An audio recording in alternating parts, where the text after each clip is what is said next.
All right, everybody. Welcome to kind of the podcast, but not really. My two co-hosts kind of flaked on me, which is perfectly fine, right? They had things to do. I didn't. Don't mind the little bit of the stain on me. I spilled something right on my neck. It should dry up here in a minute, but yeah. So they kind of flaked on me, and that's all right because they had other plans to do. So overall, this one's going to be a little different, man, because we're going to talk about some topics, just me and you. The first thing we're going to go on is going to be affordable health care and how Obamacare itself is a scam and how it was only used basically back in the day to be affordable to only one set of like actual type of people, and that was like low income, where even low income people would have to still pay taxes on that and they wouldn't be even eligible for that.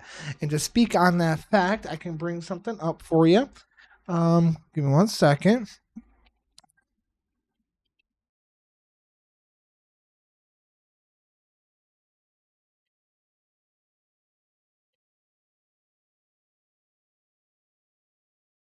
All right, so we're going to take a look at this. So overall, you're looking at about maybe 13 to 20% of the population is on what they call Obamacare.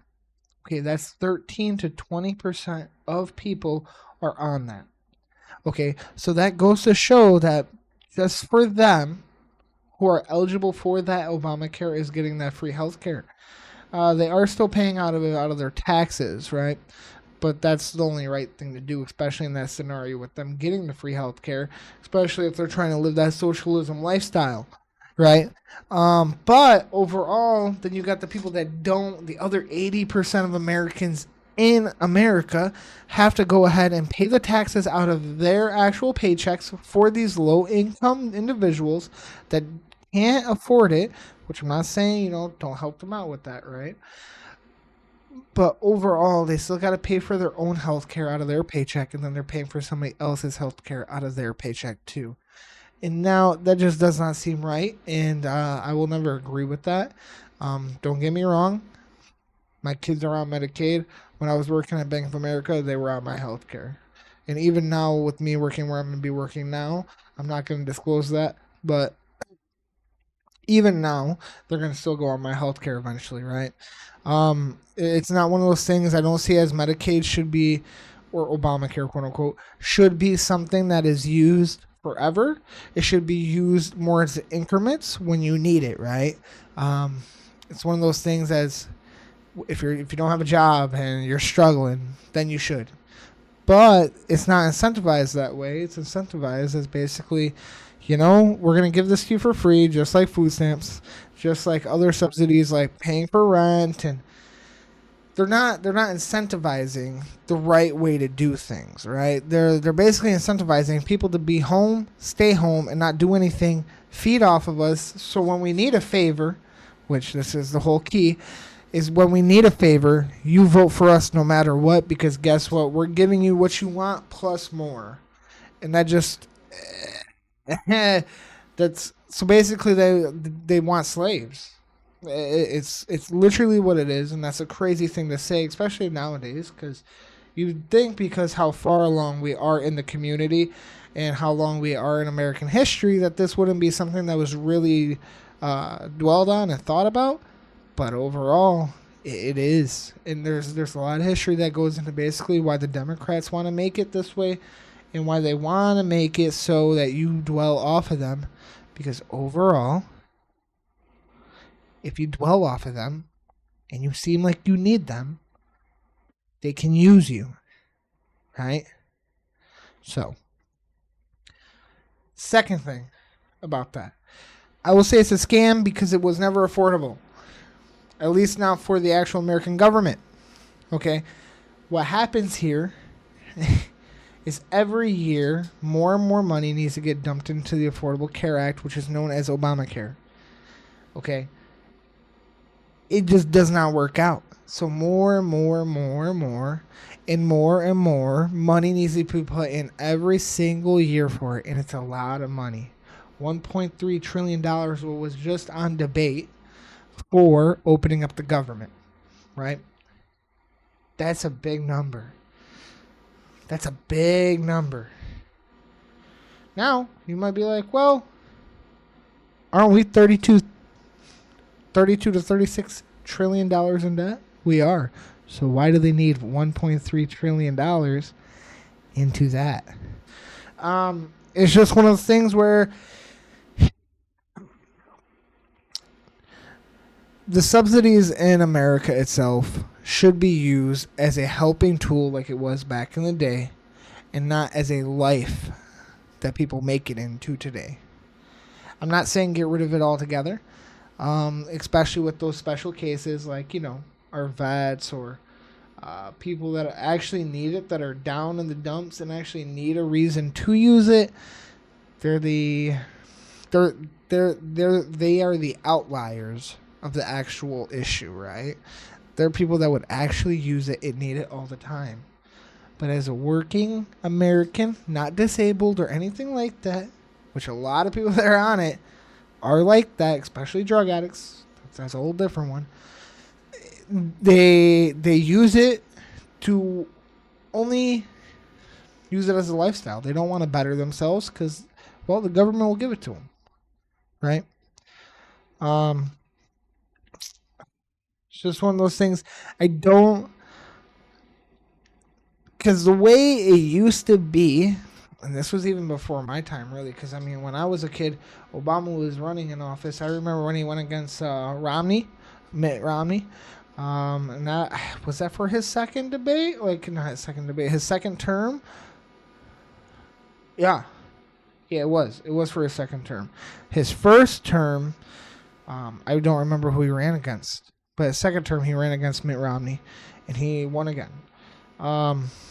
Obamacare was... It sounds crazy, but the Democrats make money off of it. The whole government does. But the Democrats are the ones who get the most money off of it, especially Obama. With this type of thing, it comes down to the taxing. It's just a bigger issue. Sorry, my cat's in my way, dog. Instead of making people dwell and want to live off of you and use them as slaves, we should want to better and uplift people and give them a brighter look into the future. And we don't do that by giving them everything in life. We can give them a what's the term I'm trying to look to? A means to the end, right? We can lead the horse to water to make him drink and to show them how to drink, but doesn't mean they're going to drink. They have to drink by themselves, right? I just don't see overall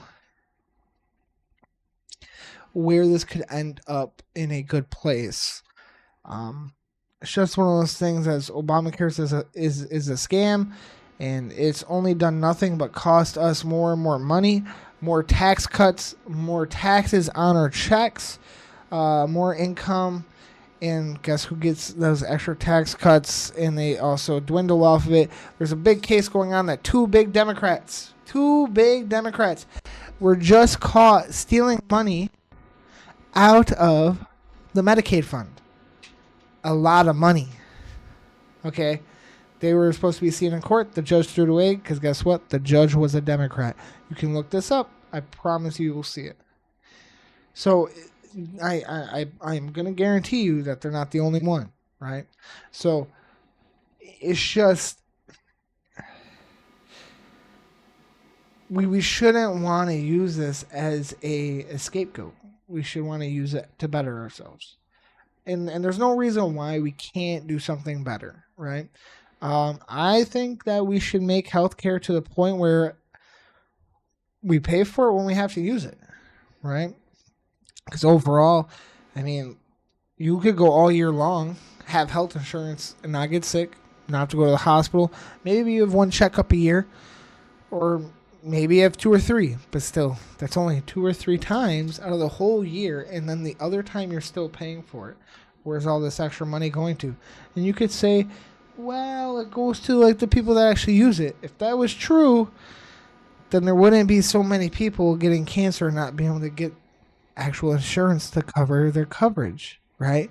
So You can say all these facts, not facts. You can say all these opinions on why it needs to be a thing, but then there's so many people just struggling to actually get their insurance to cover the medical needs that they need to get covered. Um, it's never a good thing, right? It's never a good thing that it gets that bad. Um, I just think it's something that needs to be reworked, right? I'm not going to agree with the Republicans to get rid of it completely. I'm not gonna. I'm definitely not gonna agree with the Democrats that just want to dump more money into it. I think what the Republicans and Democrats want to do, I'm gonna have more of a conservative Republican outlook on this. Is basically scrap it, but make another program like it that you need to do certain things to be able to be eligible for it, like drug tests or making sure that you're looking for a job when you get onto this type of thing. It's not something that you just get 24/7, right?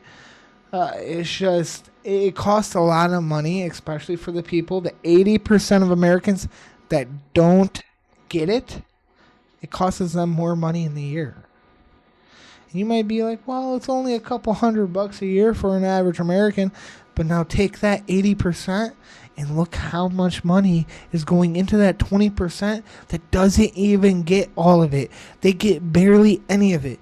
They struggle to get coverage sometimes in certain areas. So where is all the money going to? Why do we need to keep dumping more money into a system that's not actually there to help the people? You see? Instead, we should be dumping that money back into the American people so they can go get health care, right? If we're going to pay for something like Medicaid, instead of doing that and putting it towards other people's health insurance, make it so all that money goes back to the people in a HSA fund, and they can use that to get insurance, that they can go and pick their own insurance based on the needs that they have. That is what it should be. Kind of like not a free market, but an open market, which is like Medicare, not Medicaid. Medicare is like that, where you get to pick the health insurance plans that best fit you, right? We should have something more like that, because now Obamacare isn't only raising the cost of itself, but it's raising the cost of Medicare too. They go hand to hand here, because now the health insurance is saying, well, you can get this with Medicaid, especially if you're not doing so well in life. But now if you're doing well in life, you're going to have to even pay more for basically less coverage. So it's not only affecting the low income, it's affecting everybody. I just have some pretty strong viewpoints on that, just because we look at inflation as one of those things where it comes down to we need to make sure we better ourselves, just so we just need to get into a better spot. Okay. There's too much corruption going on in the government as it is. We don't get to see where a lot of our taxes and money goes to. I mean, like look at when Biden was in office and how much money we were sending to Ukraine. How much money we're sending to them, and then when Ukraine refugees came here, even more money went to them, while we have struggling Americans here, right? It shouldn't be one of those things where we're taking care of other people before our own country, right? Because our own country is what matters. If you don't take care of your own people, you won't have a country. Simple. Now, we're gonna do this one because I just thought this was a good point of seeing where it could go. So the average cost of a Thanksgiving dinner. Okay, so the actual national average cost of a turkey this year is $1.98. When you look in blue states alone, they do not go along with the national coverage, because there is more red states than blue states. Okay, and in those red states, the average price of the turkey is $1.98. But when you go and look at blue states, they're almost up about $2 more. So you're paying about $3.98 for a pound of turkey, and that is crazy compared to what it actually is. All right, and then we're gonna look at cost. Cost of Thanksgiving dinner 2025 versus 2024. Okay, so and this is, if you want, I can show it real quick. Give me 1 second here. Okay, so I know it's not much, but people think inflation is happening. I'm not gonna say it's not, but if you've gone grocery shopping lately, instead of just saying what everybody else says, is well, you go to Walmart, you buy fucking 5 things, $200. That's not true. Not at all. I I am a single father. I'm not a single father. I have my fiance, but I'm a single father income. Okay, so my income runs for the four of us. It's me, my fiance, and my two kids. Okay, I should not be able to afford groceries, but I do, and I don't get food stamps because I don't meet that requirement. Right? I make like $2,000 more than I should to even be on food stamps. Right? So it's just one of those things, and here it is, and this is going to be the kicker for you. All right, look at this. See what that says? It says average cost of a Thanksgiving dinner in 2025 is $55.18, which represents a 5% decrease from the average 2024, which is $58.08. Okay, and if we look, okay, and that's not, and see, that's for the same meal. But the record high was in 2022, which was a year after COVID, which, yes, I'll give it that. Inflation was crazy. But that was also $64.05 for a Thanksgiving turkey. But you want to know what they're spending all over the news media? CNN, CBS, CBNS, whatever the fuck. There's just too many to say, right? It's just one of those things they're spitting out there is that this is the most expensive Thanksgiving dinner in years. But it's not. It's not. Actually, it's the lowest since I think 2019, and that's what even the CEO of Walmart said. So when we come down and look at this, I hate to say it like this, but it's all fake news. It's literally propaganda that gets spreaded by the Democrats to make one visual and one visual only, is that everything is Trump's fault. And I'm not going to say he's a good guy because he's definitely not, right? He's definitely not. I'm a Republican. I support some things that he does. I don't support all. And I will say that strongly, and I will believe that firmly. But you can't sit here and lie when the numbers don't lie. The numbers don't lie.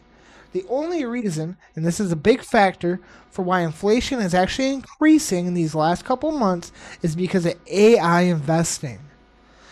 Please, instead of just going off on a tangent and saying prices on groceries and everything else is raising, it's not only that. The big part increment that's actually raising inflation is AI. Please look this up and actually do your homework before you just start spitting spew all over Facebook. Okay? If inflation was really raising that high, we wouldn't be seeing people going out and be able to get Thanksgiving dinners when food stamps wasn't just a thing. Because who can't make $58 and $55.18? Okay? For Thanksgiving. So that's a turkey, mashed potatoes, corn, whatever you, mac and cheese, for $55.18. You can't sit here and tell me that Thanksgiving is an all-time high when, if you look at the numbers, it's completely the opposite. CNN had the CEO of Walmart on to try to swindle them, to say that this was true, and he said blatantly to their face that this is untrue. This is the lowest Thanksgiving we had since 2019, and who was president in 2019? President Trump. Okay, but when Biden's in office, nobody wanted to talk about the Epstein files or how bad inflation was getting. Everybody was just sitting there saying, "Joe, what are you doing, man? Oh, you're doing so good with this. You can't, this Ukrainian war. You're helping us so much. Please give to them." But now, it's just so much stuff. It's like when a Republican is in office, we just want to hate the guy, especially when it's Trump, right? Especially because he's a fascist Nazi. Okay. We're going to go on to also, I'm just going to wrap that part up because I think that was a good little end note on that. We'll have another talk about inflation at another time. It's just one of those things where I just brought up the Thanksgiving turkey because it's going to be Thanksgiving. I do want to say happy Thanksgiving to everybody that does watch this.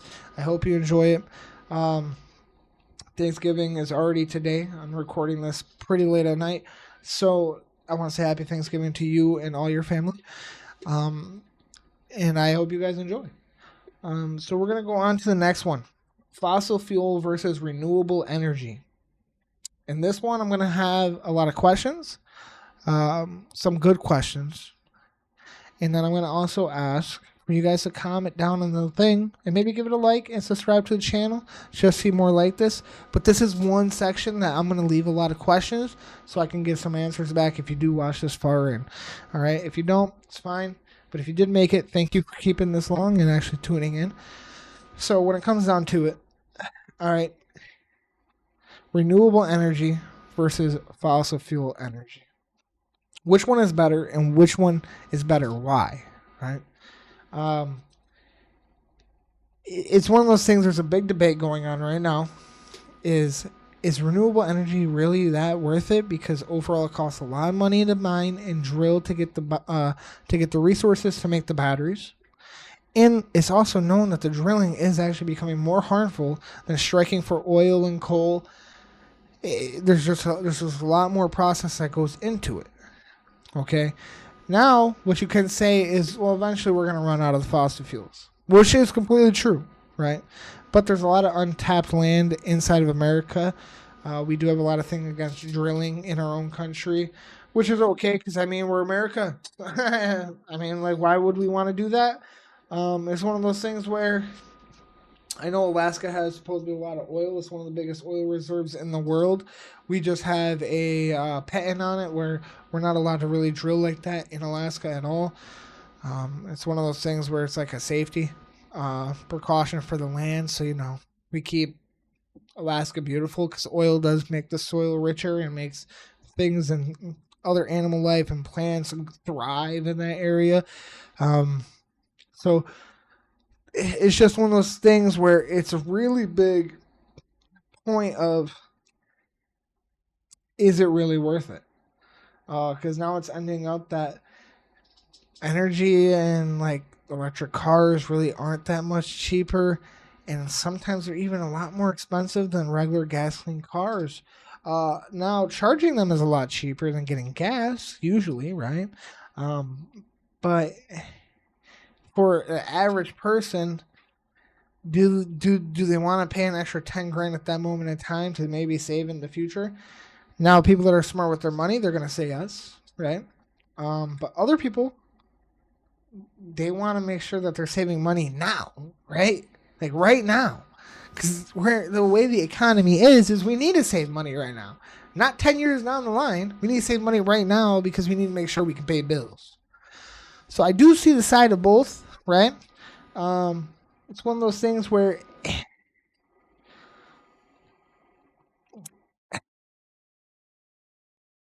I see the side of both, right? There's not. I don't really think there's a right or wrong answer on this, because now there are ways to make this fossil fuel and everything. When we do use it, there is a way to make it so the carbon dioxide that comes out can be turned into oxygen to better the environment instead of just spreading carbon dioxide in the environment. It is expensive, right? There's another fact. It is expensive to make sure that the conversion does happen between it, but there is a way we can make using fossil fuels and everything better off. I'm not saying all renewable energy is bad, because guess what? Windmills are good. I mean, somebody can use the opposite, like, well, it can obstruct airways and kill birds. I mean, it could, right? But they're not bad. I mean, they are good for storing a lot of energy, especially the huge ones. You know what I'm saying? You can run a whole town off of like 10 to 20 windmill farms. I know, like, there's even places in like flat ground areas and like in some states that just use a good amount of energy from that, so they lower their bill during certain like times of the year, which is also a good idea. So I'm not saying all renewable energy is bad, because it's not. But when you're digging for that lithium, right, it gets pretty expensive because it's pretty deep in like the actual earth. So it does get expensive. It does cause more damage because you're not only obstructing the oil or the coal when you're mining, you're also destroying a lot of other things just because you're going so deep down.